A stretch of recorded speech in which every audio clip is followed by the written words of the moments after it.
네, 안녕하세요. 네. 오랜만에 만나니까 좀 오랜만에 뵙는 것 같으네요.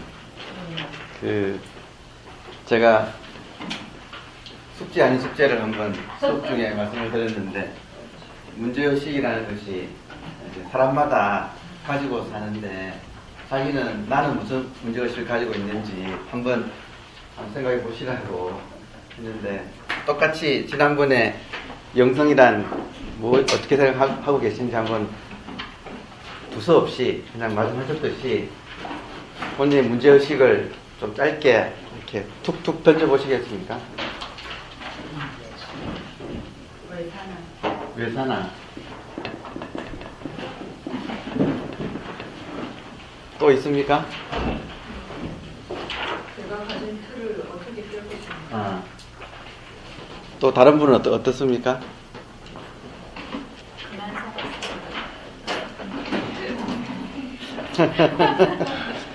이럴 때는 제가 선생의 입장이 있기 때문에 야단을 쳐야 되는 건데.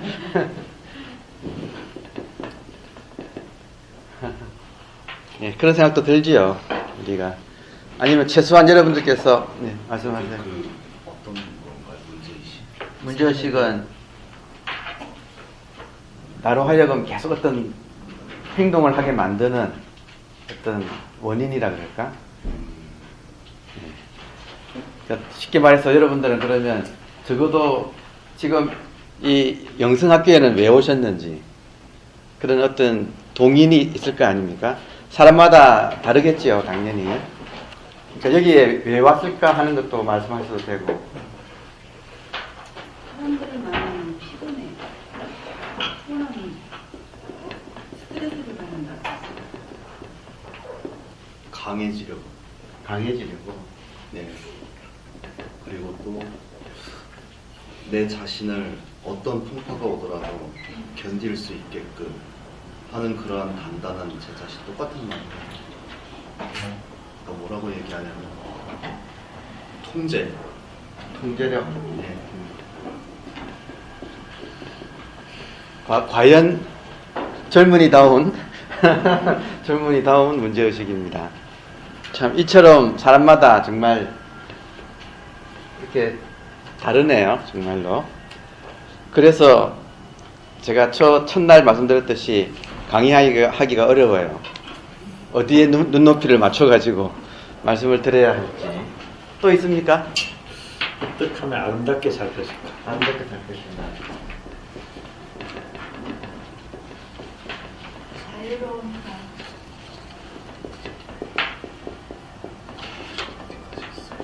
행복해지고 싶다.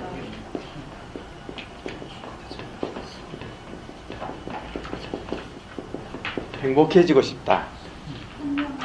냉면. 현명하게 되는 거예요. 제가 오늘이 토요일이죠. 이번 주 초에 제가 예전에 있던 직장이 그 고전 아카데미를 하는 문화재단인데, 그게 현직 제가 이사로 있어서 이사회가 열려서 참석을 했는데요. 같은 이사진 중에 제가 제일 젊더라고요. 그리고 청청시야로 쭉 있는데, 그 중에 제일 고령자분이 지금 이 말을 하시니까, 제일 고령자 선생님이 김형석 연세대학교 철학자시죠. 김형석 교수가 98세예요.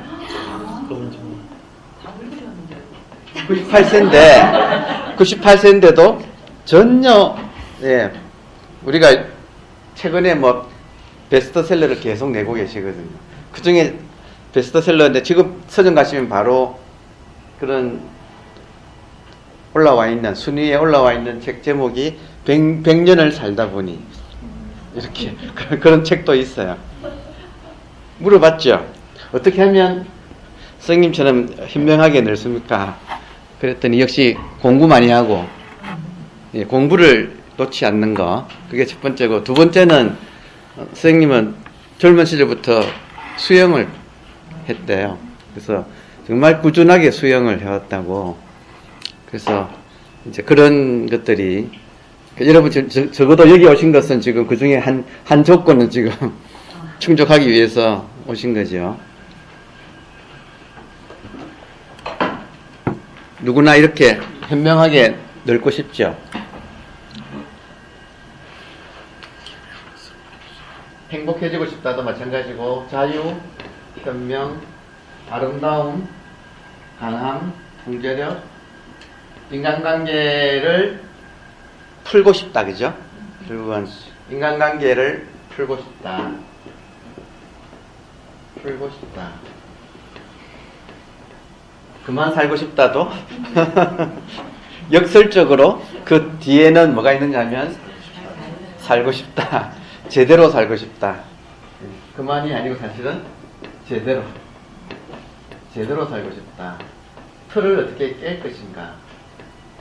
왜 사나? 이게 또 뭐 근본 질문이죠. 자, 이런 문제의식들을 가지고 우리가 살고 있는데, 여기에 대한 전체, 지금 현명하게 늙는 거니까 한 가지 말씀을 드릴게요. 인간은 결국, 인간의 문제는 생로병사입니다. 여기 대해서는 다른 이견이 없으시죠? 생을 해결하려면, 사는 문제를 해결하려면 우리는 과학을 공부해야 돼요. 이게 자연과학이든 인문과학이든 사회과학이든 과학을 공부해서 먹고 사는 문제를 해결해야 돼요. 그거는 우리가 지금 교육 체계가 지금 생의 문제를 해결하도록 짜여져 있어요. 그리고 우리는 그런 시기를 통과해 왔어요. 늙음은 예술로 해결해요. 왜냐하면 시간을 이기는 것은 예술이거든요. 그러니까 이 늙음이라고 하는 문제는 그러니까 젊을 때부터 좀 예술적인 소양을 길러두는 것이 늙을 때 굉장히 유리합니다. 제가 아는 한 선생님께서 이번에 4월 19일 날 예술의 전당에서 서예전을 가지시는데, 이분 100세예요. 정말 이게 장난이 아니죠. 지금도 너무 정정하세요. 그런데 이 선생님은 꽃들이라고 하는 그 홀을 가지고 계신데, 한국에 우리 궁서체 있죠. 궁서체를 재건해낸, 우리 조선시대에 있다가 일제시대 때 끊긴 것을 다시 재건해낸 그 두 자매가 있는데, 언니는 6.25 때 이북으로 납북되어서, 북한 사람들 보면 한글 글씨 기억나세요? 한글 글씨로 쓰는 것들 있죠. 바위에도 새기고 막 그랬잖아요. 그게 언니 작품이고, 동생이 지금 100세예요. 한국에 계신데. 그러니까 이분이 100세를 맞아서 전시회를 여시니까 우리 한국 화단에, 서예계 화단에 많은 분들이 찬조 작품을, 대가들이, 소위 말하는 우리 현 당대에 뭐 한글 한문 할 것 없이 최고의 대가들이 70명이 작품을, 찬조 출품을 해서 아주 크게 예술의 전당 주최로 4월 19일 날 열립니다. 저도 초대를 받았는데, 그분 따님이 아주 저랑 가까운 분이라서, 그래서 신기한 것은 제가 예전에 책을 쓴 게 있는데, 그 따님을 통해서 책을 보내드렸더니 책을 읽으시고 꼬박꼬박 독후감을 저한테 써 보내주셨어요. 그러니까 참 그렇게 현명하게 늙으신 분들이 주변에 의외로 그렇게 있습니다. 그럼 어떻게 하면 그렇게 될 것인가? 생로병사를 평소에 우리가 잘 해결해 나가면, 그러니까 늙음은 예술로 다스리고 병은 철학으로 다스려요. 그러니까 모든 병은 마음이 아파서 육체로 오거든요. 그러니까 이 마음이 아픈 것은 병으로 이건 철학으로 다스린다. 그러니까 우리는 태어나서 과학을 젊은 시절에 공부를 해야 되고, 먹고 살기 위해서. 그리고 이 늙음을 또 다스리기 위해서 예술을 나름대로 아무튼 이렇게 해야 되고, 병을 다스리기 위해서 철학을 가지고 살아야 되고, 그리고 죽음을 이기기 위해서는 종교가 필요하죠. 그래서 지금 제가 말씀드린 것은 특정한 무엇이라기보다 이 종교라는 굉장히 광범위한 의미를 가지고 있는 거죠. 그래서 우리가 지금 영성을 공부하는 것은 사실은 이 병사,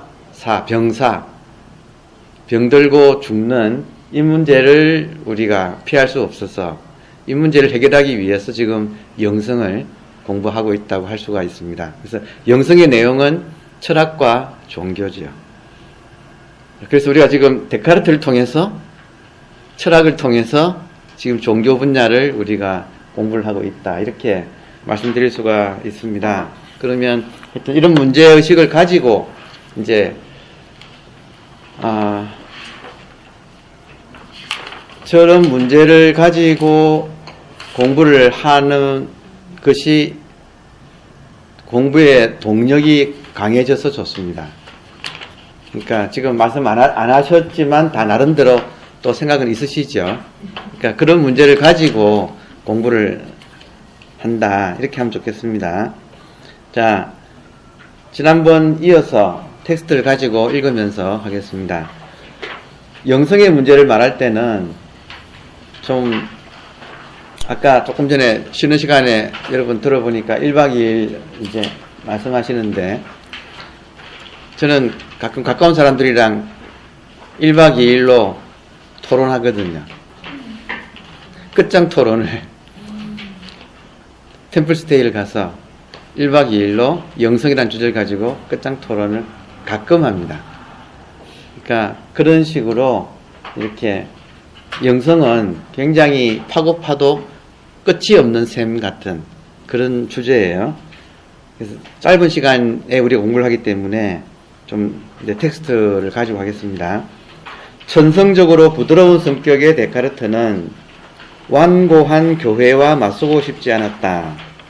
지난 시간에 여러분 지난 시간에 나는 생각한다, 고로 나는 존재한다는 걸 가지고 나의 존재의 근거를 나의 생각에 나의 이성적인 능력, 생각에 둠으로써 그 이전 사람들이 나의 존재의 근거를 창조주에 뒀거든요. 그러니까 나는 피조물이고 나의 존재의 근거는 창조주다. 이렇게 천년을 살았는데 지금 데카르트는 그것을 깨기 위해서 내가 존재하는 근거는 나의 생각이다. 이렇게 지금 주장했다는 것을 지난 시간에 했습니다. 예, 거기에 이어서 천성적으로 부드러운 성격의 데카르트는 완고한 교회와 맞서고 싶지 않았다. 그는 인간의 생각하는 힘으로 신의 존재를 증명해냄으로써 자신의 철학이 기독교 진리를 옹호하고 있다고 주장했다. 데카르트도 여러분 아시지요? 너무 강하게 맞으면 핍박을 받으니까 그걸 피하기 위해서 인간의 생각의 힘으로 신의 존재를 증명해낼 수 있습니다라고 이렇게 말을 했으나 결과적으로는 인간 이성의 철학은 신 중심의 중세적 세계관을 무너뜨리고 말았다. 그는 근대의 문을 활짝 열어젖힌 것이다. 자, 따라서 우리가 지금 알 수 있는 것은 중세는 세계의 중심에 신이 있는 시대, 근대는 세계의 중심에 인간 이성이 있는 시대, 이렇게 보면 되겠습니다. 지금 우리는 무엇을 근거로 해서 사는가? 지금 근대인들은 인간 이성을 근거로 해서 살아요. 데카르트의 후예지요, 우리들은. 자, 근대의 출발점은 데카르트적인 생각하는 나이다. 즉, 존재의 가장 확실한 근거는 신이 아니라 나의 생각이라는 것이다. 데카르트는 신마저도 나의 생각이 그 존재를 증명하기에 비로소 존재한다고 했다. 그 다음 만물, 삼라만상도 마찬가지로 나의 생각이 그 존재를 증명해준다. 따라서 모든 존재의 기본 근거는 나의 생각이 된다. 그래서 이것을 철학의 제1원리라고 불렀다. 서양은 그리스 철학 이래 존재의 순위를 정해두는 사고방식에 익숙해 있다. 이것을 형이상학이라고 부릅니다. 서양 철학은 기본적으로 형이상학입니다. 존재론. 자, 철학에는 세 가지 분야가 있어요. 존재가 무엇인가 하는 존재론. 지금 우리가 있잖아요. 그죠? 그러니까 이 있음이라는 것이 무엇인가를 따지는 존재론. 두 번째는 이 있음을 인간이 인식하는, 어떻게 이것을 인식하는가. 인식론이라고 불러요. 그러니까 존재론이 있고 인식론이 있고, 다음에 이 진리를 어떻게 실천하는가 하는 도덕론이 있어요. 그러니까 요 세 가지 분야, 모든 철학은 이 세 가지 안에서 움직입니다. 근데 서양은 플라톤 이래로 존재론적인 것이 철학의 기본에 깔려 있어요. 그러니까 서양적인 사고방식이라는 것은 다시 말하면 존재론적인 사고방식이라는 거예요. 자, 지금 말랐으니까 여러분, 영성을 공부한다는 것은 존재에 도전하는 거예요. 영성을 공부한다는 것은 이 존재라는 것에 도전하는 일이에요. 자, 왜 그런지는 조금 이따가 이제 또 말씀을 드리겠습니다. 그러니까 이렇게 한번 명제를 던져 놓겠습니다. 서양은 그리스 철학 이래로 존재의 순위를 정해두는 사고방식에 익숙해 있다. 중세를 지배했던 순서가, 존재의 순서가 신이 먼저고, 다음에 인간, 그 다음에 자연. 이게 중세를 지배했던 사상 체계예요. 이 존재 순위는 데카르트에 의해서 인간이 먼저고, 다음에 인간에 의해서 신도, 그 존재가 증명되고, 당연히 자연도 그 다음에 이어진다. 지금 순서가 바뀐 거죠. 근대에는 신마저도 인간에 의해 그 존재를 확인받게 되는 것이다. 이렇게 중세에서 근대로 넘어오면서 존재의 1순위와 2순위가 서로 뒤바뀌었다. 당시로는 경천동지할 만한 대사건이었다. 이것은 마치 천문학에서 천동설이 무너지고 지동설이 새롭게 등장할 때의 충격과 유사하다. 천동설과 지동설은 간단하게, 천동설은 지구가 중심이다. 그 말이잖아요. 그리고 지구 중에서 바티칸이 중심이다. 이 말이거든요. 그러니까 세계의 중심이 바티칸이다. 이게 천동설이에요. 근데 지동설은 지구가 태양 주위를 돈다는 거 아니에요. 그러니까 세계의 중심은 바티칸이 아니라는 소리잖아요. 이렇게 해서 그 신을 등에 대고 군림해왔던 바티칸의 권위가 무너지는 이제 충격인 거죠. 자, 이제 바티칸은 세계의 중심이 아닌 것이다. 이렇게 인간과 세계에 대한 인식의 패러다임을 바꾸는 결정적 계기를 마련한 사람이 데카르트였다. 그러니까 지금 데카르트가 우리가 영성을 논의하기에 굉장히 좋은 징검다리입니다. 왜냐하면 지금 신 중심을 인간 중심으로 바꿔놓고 그 인간 중에서도 인간의 이성, 생각하는 능력, 그러니까 이것이 이 세계의 중심이다. 그러니까 이것으로서 모든 걸 풀어내는 지금 사고방식이 우리가 들어있거든요. 자, 그럼 이 사고방식은 필연적으로 생각은 이분법적인 세계를 불러냅니다. 나는 세계를 생각한다. 그러니까 생각에는 반드시 주관과 객관이 앞뒤로 붙어요. 주관, 객관이 없는 생각은 없어요. 그래서 생각하는 능력에 의해서 세상을 보게 되면 이 세상은 이분법적인 세계로 벌어집니다. 그러니까 이게 지금 핵심 키워드예요. 지난 시간에 잠깐 우리가 잠깐 맛을 봤는데 앞으로 조금씩 영성으로 깊어질 거예요. 제가 지난 시간에 말을 아낀 거 아시겠습니까? 말 듯 하다가 안 하고 그랬죠. 여러분 애를 좀 달궜죠. 그게 지금 우리는 이분법적인 논리에 익숙해져 있어서 영성은 둘로 안 나누어지는 것을 영성이라 그래요. 영성은 나누어지지 않는 겁니다. 그러니까 나와 세계가 분리되지 않는 그것이 영성의 세계예요. 그래서 이 나누어지지 않는 세계를 말하려면 지금 바로 말하면 서로 간에 이렇게 부닥치게 되는 거예요. 이미 우리한테 익숙한 이분법의 세계하고 이분법이 아닌 제가 지난 시간에 분리법이라고 주관과 객관이 둘이 아닌 진리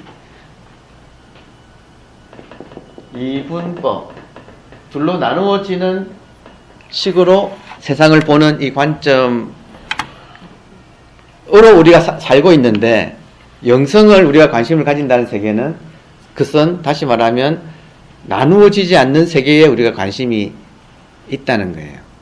그래서 이제 그것을 탐험할 텐데 그러려면 서서히 깊어져야 된다. 이게 왜냐하면 처음에는 너무 하면 충격적이라서 한 번 딱 여러분 만나가지고 1시간 15분 강의를 여러분 인생과 저의 인생이 한 번 만나가지고 제가 말을 한다면 처음부터 이런 말 안 해요. 처음부터 바로 멱살을 딱 쥐고 죄송합니다. 처음부터 바로 멱살을 딱 쥐고 뭐냐고 딱 물어볼 거예요. 당신이 누구십니까? 하고 딱 물어볼 거예요. 그럼 1시간 15분 내에 어떤 코너로 당신이 누구십니까? 라는 질문에 의하면 코너로 몰리게 돼 있어요. 그렇게 해서 그 코너로 몰려서 이 벽이 터져야 뒤가 영성이거든요. 그러니까 정말로 짧은 시간이라면 제가 바로 푸시를 해서 벽에 부닥치게 만들고 밀어가지고 벽을 터져서 나가게끔 할 텐데 지금 우리는 다행히도 시간이 많이 있어서 이렇게 서서히 깊어지고 있다는 것을 여러분께서 이해하시고 들어주시기 바랍니다. 자, 두 번째, 선불교의 눈으로 데카르트를 보면 이 말은 선불교는 단도직입으로 영성을 지향하는 전통을 선불교라 그래요. 선이라는 말은 절대를 이야기해요. 선이라는 말 자체가 절대를 선이라 그래요. 불교 중에서도 단도직입으로 절대가 무엇이냐고 들어가는 게 선이에요. 그래서 선불교의 눈으로 데카르트를 보면 다시 말하면 영성의 눈으로 이 이분법의 세계를 본다면 어떻게 될까? 자, 그 말입니다. 자, 이상이 데카르트 철학에 대한 교과서적인 설명을 요약한 것이다. 두말할 여지 없이 데카르트는 근대 문명의 토대를 구축한 위대한 사상을 만들어냈다. 하지만 데카르트 이후 400여 년의 세월이 흐른 이제 돌이켜보면 근대 문명은 그 찬란한 빛만큼 짙은 어둠도 드리우고 있다. 데카르트는 신으로부터 인간을 해방시켰지만 근대는 인간 가치의 근저라고 생각한 이성의 이름으로 다시 인간을 속박하고 있다. 자, 근대가 인간을 속박하는 증명이 여기 있는 여러분들의 문제의식입니다. 이 전체 문제의식이 사실은 이성에 의해서 이성적인 세계관에 의하면 첫 번째, 데카르트적인 세계관은 첫 번째가요, 정신과 물질이 분리돼요. 지금 이분법이라는 거 아시겠습니까? 그러면 이 세상에 정신과 물질이 분리되면 우열이 어디가 있느냐? 정신에 우열이 있고 물질은 종속적인 가치를 가지게 돼요. 모든 분리는 가치 판단이 개입됩니다. 자, 그러면 우리는 지금 그러니까 데카르트적인 사고로 인생을 살아간다는 것은 무슨 말이냐면 우리 각자의 나는 누구냐 하면 생각하는 나이기 때문에 나는 정신인 거예요. 그래서 정신으로서의 나는 육체로서의 나를 컨트롤해야 돼요. 얘를 부려서 써야 돼요. 그런데 여러분 아시다시피 계속 육체는 반란을 일으켜요. 지금 모든 현대인들이 가지고 있는 이런 스트레스, 이런 문제들은 자기 정신으로 육체를 컨트롤하려고 하는 데서 육체가 마음대로 안 움직여지는 데 대한 그 과보를 지금 받는 거예요. 맞죠? 네. 예. 그래서 지금 그 문제가 우리가 이런 상황에 처해 있다는 걸 알아야 문제를 풀 수 있어요. 그렇지 않겠습니까? 그러니까 지금 내가 나도 모르게 그런 식의 세계관 속에서 교육을 받고 살고 있다. 이걸 먼저 알아야지 된다. 이겁니다. 자, 지금 얘기하시는 것은 정신과 마음이라는 것을 분리시켜놓고 얘기하시는 겁니다. 아니, 지금 마음이라는 것은 그 다음의 문제고, 일단 데카르트적인 입장에서는 육체와 정신이라고 표현하는 거예요. 왜냐면 정신에 의해서 몸이 움직여진다고 해서 문제가 없느냐, 그건 또 별개의 문제고. 예를 들면 제 정신대로 내 몸이 움직여진다고 해서 문제가 안 된다느냐. 이때 정신은 의식이에요. 내 의식으로 내 몸을 컨트롤해야 된다는 우리는 강박관념을 가지고 살아요. 이게 데카르트의 유산이에요. 그러니까 지금 말씀하셨듯이 정신을 더 구체적으로 말하면 의식이에요. 지금 생각하는 나의 생각이에요. 이 의식으로 내 몸을 컨트롤하면서 살아야 한다는 우리는 과제를 부여받고 사는데 절대로 이 몸은 의식에 종속되려고 안 한다 이거죠. 그 마음은 조금 더 깊은 문제라서 관로 안에 두고. 교수님은 좀 이해가 안 가서 그런데 예, 이런 이치인가요? 예, 그러니까 저 엄마 세대가 지금 저희 세대한테 게임 하는 것도 어쩌면 그게 좀 재미가 되고 스트레스가 될 수 있는데 게임 하나만 보는 거 가지고 게임 중독이라고 하는 그런 선입견을 두는 같은 그런 거죠. 문화적 차이랑 비슷한 거죠. 그게 소위 말하는 데카르트 이후에 400년간 우리들은 400년간 부모 세대의 업을 지금 이어받고 있는 중인 거예요. 딱 지금 그 이야기인 거예요. 내가 지금 이 세계관에서 자유롭지 못해요. 부모들이 이 세계관에서 살았고, 부모는 또 부모의 부모로부터 이런 교육을 받았고, 그게 물려와가지고 지금 내한테 압박으로 오고 있어요. 그래서 우리는 계속 비교당하면서 사는 게 핵심인 거예요. 이게 비교. 이분법은 반드시 비교당하면서 살게끔 인간을 만듭니다. 그래서 저도 제일 힘들었던 게 엄치나 엄마 친구 아들한테 계속 비교당하면서 지금도 야야 홍길 동네는 지금 태국 가 있다는데 또 요즘은 또 딸 가진 부모가 또 여행을 잘 가고 아들 가진 부모는 또 비교당하고 그죠? 짜증나죠. 친구 아들한테도 모자라가지고 지금 친구 엄친 딸한테 지금 비교당하면서 살아가는 거죠. 그러니까 이런 구조 안에서 우리가 살고 있다. 그러려면 우리가 어떻게 해야지 현명하게 늙어갈 수 있을까? 그렇죠? 이런 문제를 생각을 해보자. 지금 그런 겁니다. 자, 지금 말씀처럼 이런 문제가 남의 문제가 아니고 내 문제로 다가오는 게 좋습니다. 근대 문명은 그 찬란한 빛만큼 짙은 어둠도 드리우고 있다. 데카르트는 신으로부터 인간을 해방시켰지만 근대는 인간 가치의 근저라고 생각한 이성의 이름으로 다시 인간을 속박하고 있다. 20세기 이후 서구의 지성들은 인간 중심주의의 폐단으로부터 벗어나기 위해 깊은 사색을 통해 새로운 진로를 모색하고 있다. 따라서 이제 데카르트를 넘어서기 위해 그의 사상을 해체적인 입장에서 검토해 보기로 하자. 지금 해체적인 입장 이 말은 이성주의가 구성주의라 그래요. 이성주의라는 말은 이성의 입장에서 이 세계 전체를 구성해 보자. 컨스트럭션이란 말이 있죠. 이성주의 입장에서 세상을 한번 구성해보자 하는 게 이성주의는 곧 구성주의예요. 우리는 이성주의를 넘어서기 위해서 이성이 구축해놓은 세계관, 세계체제를 한번 디컨스트럭션이즘 하면 해체주의, 지금 요즘 풍미하는 사상의 이름 중에 하나가 해체주의라는 거 아시겠죠? 해체주의의 타겟은 이성이에요. 이성이 구축한 포스트 모더니즘이라고도 그렇죠. 그러니까 이런 게 지금 공연히 우리가 이런 공부를 하고 있는 게 아니다. 해체주의의 타겟이 무엇인가? 영성이에요. 그러니까 해체주의를 통해서 이성 대신에 무엇을 이 세상의 중심에 놓고자 하는가? 영성인 거예요.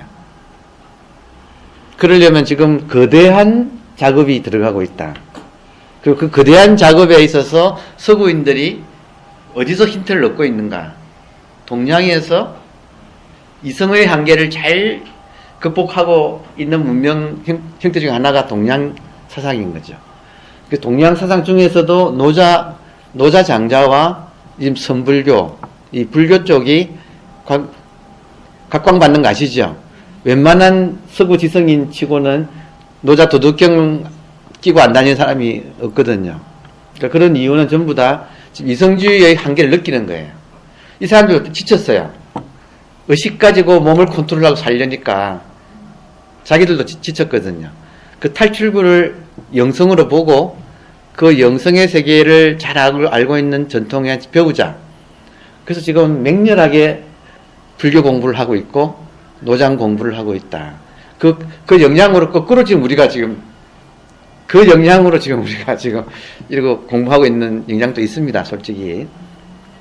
자, 그러면 서양 철학과 선불교의 대화를 통해 영성을 모색하고자 하는 우리의 목적을 위해 이 프랑스 철학자의 이성주의 사상은 매우 적절한 출발점이다. 그의 사상을 비판적으로 볼 때 배울 것이 무척 많기 때문이다. 확실히 데카르트의 나는 생각한다, 고로 존재한다, 코기토 에르고 숨 원리는 근대 철학의 출발점으로서 손색이 없다. 근대 철학은 의식의 철학이며 모든 의식의 철학은 이 원리 위에서 성립되기 때문이다. 그러면 이 데카르트의 철학 원리 뒤에 숨은 뜻을 살펴보자. 의식이 성립하려면 반드시 주관과 객관이 있어야 한다. 의식의 주체인 주관이 없으면 의식은 생기지 않는다. 마찬가지로 의식의 객체인 객관이 없어도 의식은 생기지 않는다. 따라서 주체인 나가 존재하려면 의식으로 생각을 해야 한다. 그리고 생각은 반드시 객관인 대상을 필요로 한다. 이렇게 무엇인가를 생각하는 한 주체는 존재하게 된다. 여러분, 이 주체가 에고거든요. 에고는 자기가 살아남기 위해서는 계속 우리 귀에다 대고 소원거리고 있어요. 계속 생각하게끔 유도해요.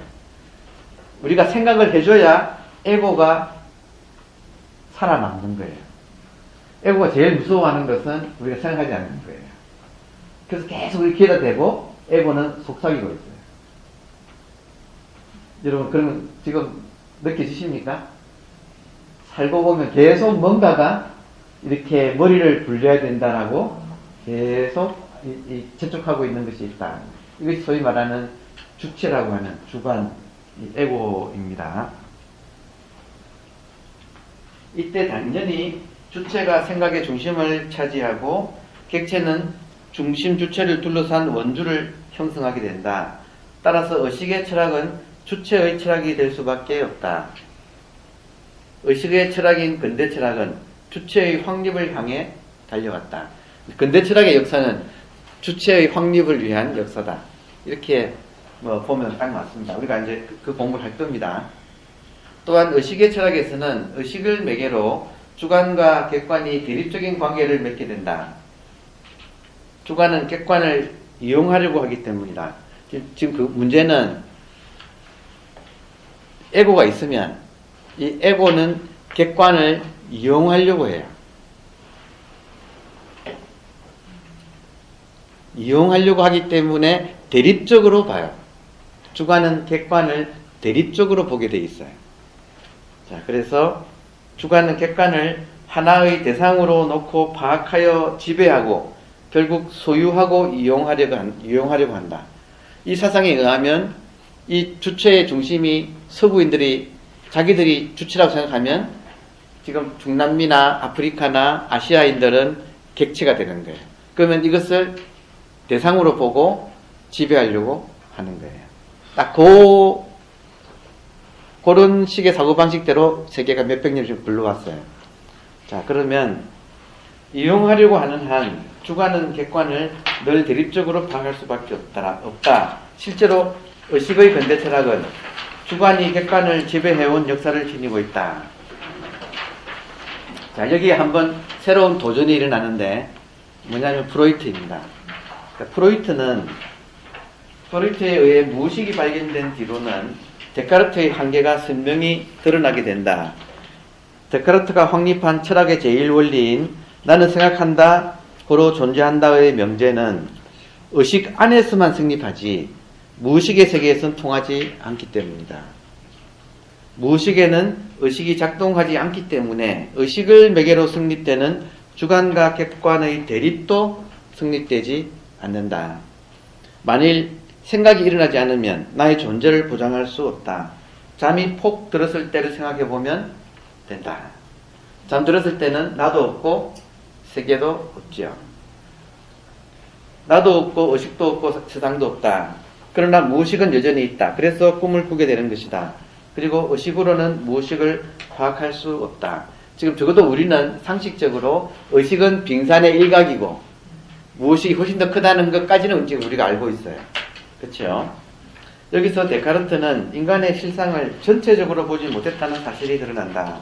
데카르트는 무의식을 고려하지 않았다. 아마도 시대의 한계라고 해야 하리라.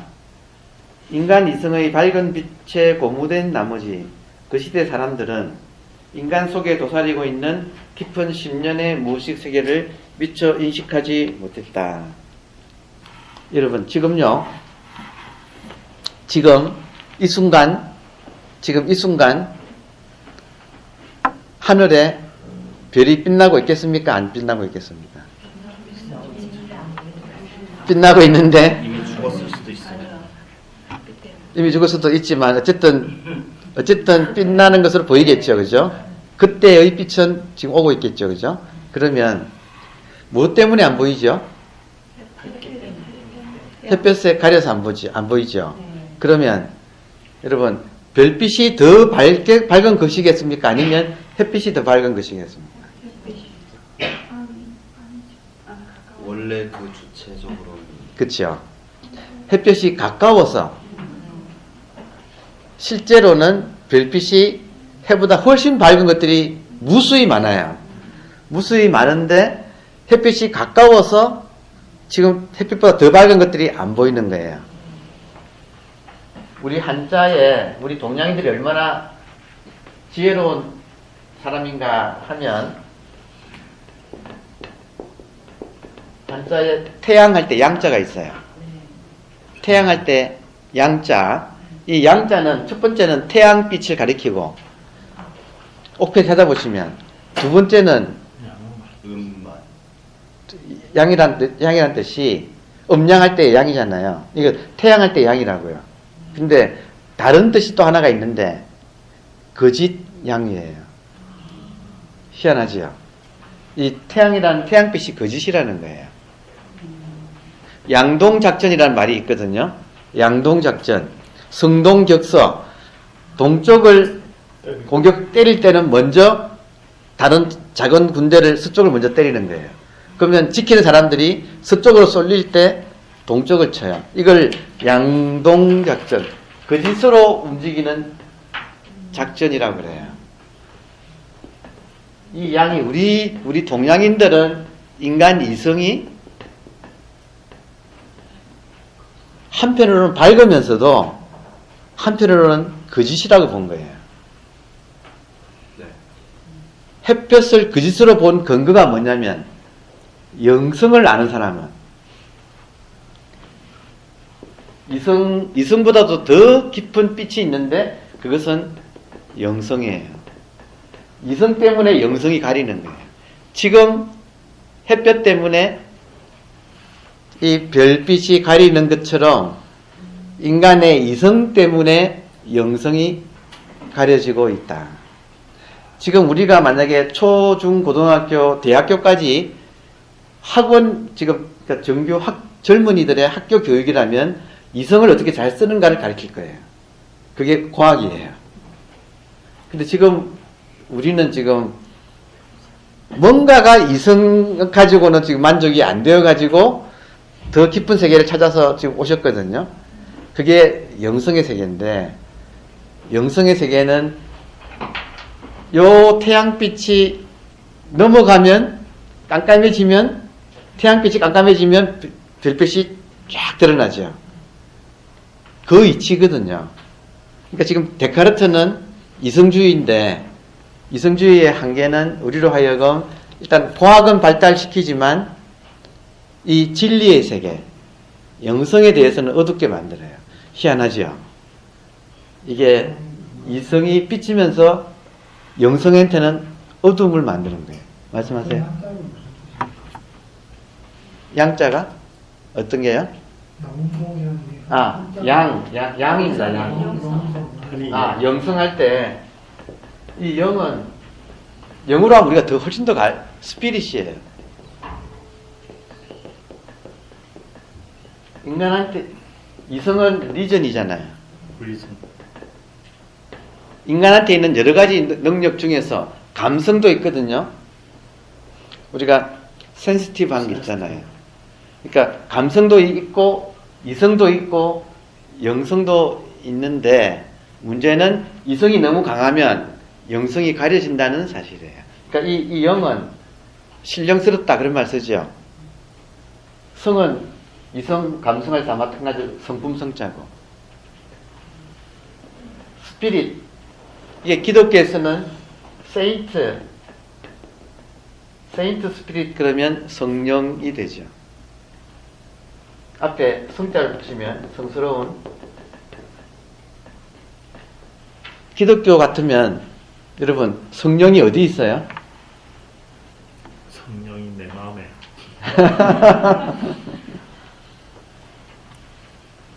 성령이 그러니까 저 같은 사람한테는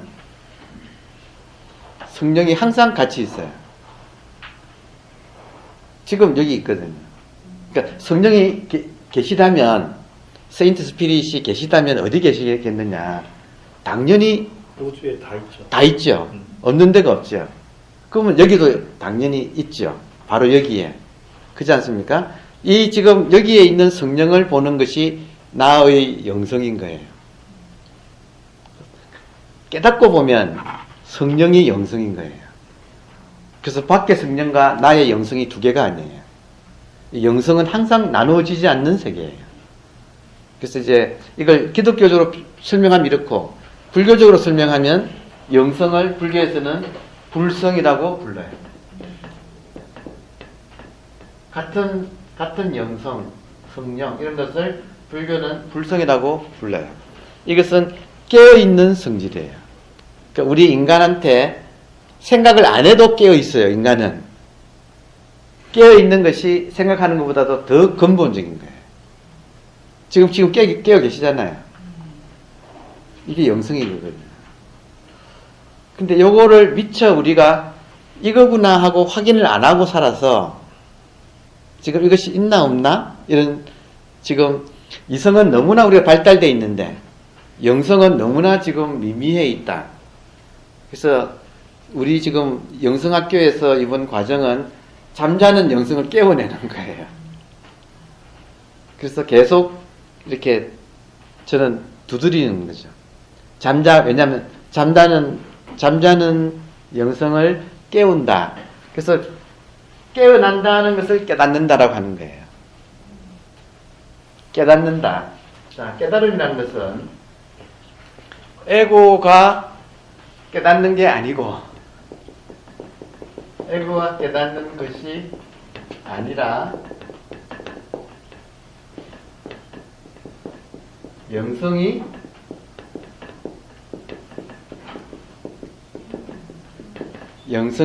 깨어나는 것입니다. 그러니까 조건이 영성이 깨어나려면 에고가 릴렉스해야 돼요. 에고가 릴렉스해져야 영성이 저절로 깨어나요. 근데 깨달음을 추구하는데 잘 안 된다고 하잖아요, 사람들이. 이유는 뭐냐? 에고가 자꾸 깨달으려고 하기 때문에. 에고가 깨달으려고 하면 할수록 영성은 잠들어요. 지금 태양이 밝아지면 밝아질수록 별빛은 가려져요. 예. 영성하고 흔히 말하는 셀프하고 좋은 질문이시네요. 아주 좋은 질문이십니다. 셀프가 지금 뜻이 여러 개 있어요. 셀프의 뜻이 여러 개 있는데 대문자 셀프 유흥적인 의미에서 대문자 셀프를 쓰면 이것은 우리 자기의 가장 근저에 있는 걸 말하거든요. 셀프를 특히 선불교에서는 자성이라고 불러요. 사실은 셀프는 네이처하고 가까운 거예요. 우리의 네이처, 영어의 네이처 하면 자연도 자연이지만 우리 인간으로서의 네이처 있잖아요. 본성, 자성이라고 불러요. 그리고 자성이 불성이고 자성이 영성이에요. 그래서 뭐 어떻게 달라요가 아니고 같은 것의 여러 가지 이름 중에 하나가 셀프예요. 융은 그렇게 본 거예요. 그러니까 지금 이제 이렇게 되면 어떻게 되느냐면 영성이란 곧 참나가 되는 거죠. 이때 참이라는 말을 붙이는 말은 일반적으로 그냥 나 하면 에고를 이야기하니까 이성적인 나를 일반인들은 이성적인 나를 나로 생각하고 사는데 그 이성적인 나가 잠시 조용해지면 참나가 저절로 드러난다. 이것을 왕류라고 하는 당나라 시대의 그 시인이 이렇게 이야기했어요. 시냇물 따라 거슬러 갔더니 시냇물 따라 산을 올라갔더니 물이 닿는 곳에서 흰 구름이 피어오르더라. 이 왕류의 시거든요. 물을 따라 올라갔더니 이 말은 의식을 따라 올라갔더니 우리 의식의 흐름이 샘물처럼 나오는데 그 의식이 나오는 근원을 찾아서 올라갔더니 의식이 이제 나오는 샘이 있는데 물이 끊어지는 곳, 의식이 이제 더 이상 흐르지 않는 곳에 갔더니 흰 구름이 피어오르더라. 그게 흰 구름이 영성을 말하거든요. 이성을 따라서 의식을 따라서 이성이 닿는 곳으로 올라갔더니 그 닿는 곳에서 구름이 피어오르더라. 이게 왕류, 그래서 왕류를 단송 8대가 중에서 시불이라고 시를 쓰는 부처라고 불러요. 왕류가 깨달은 사람이에요. 소위 말하는 영성에 밝은 사람이에요. 그러니까 영성을 어떻게 깨우내느냐. 의식을 한번 조용하게 릴렉스 시키는 것. 그것이 포인트예요. 그래서 모든 명상은 의식이 릴렉스 되는 거예요. 그러면 저절로 우리의 본성인 네이처가 본성, 자성, 불성, 영성 이러면 다양하지만 이것이 저절로 드러난다. 왜냐하면 이것이 영성으로 꽉 차 있어서 이 자리가 지금도 별빛은 우주에 꽉 차 있는데 가까이 있는 태양 때문에 못 본다. 그래서 태양빛이 조용해지면 온통 그냥 별빛으로 꽉 차는 우주가 드러난다. 그러니까 이 원리예요. 이 원리대로. 자, 질문을 잘해 주셔가지고 이렇게 여러분들이 더 이해하기 쉬워졌습니다. 그죠? 예.